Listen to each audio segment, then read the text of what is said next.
This Seco Video Tech tip is on how to measure prism heights and why.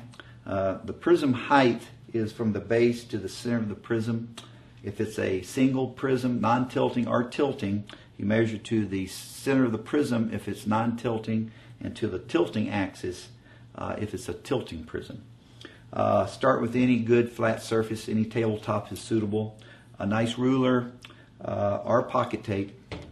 Simply just, the base is your measuring point, so reference from the very bottom where it mounts to your prism pole up to the center. If it has a target on it, you measure right to the center of the target. This one here we'll do on this side because my metric ruler's on that side.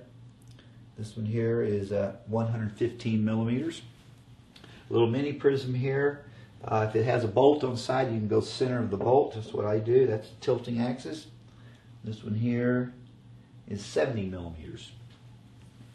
Of course, pocket tape. If you don't have a millimeter or metric ruler, measure in tenths or in inches and convert to millimeters.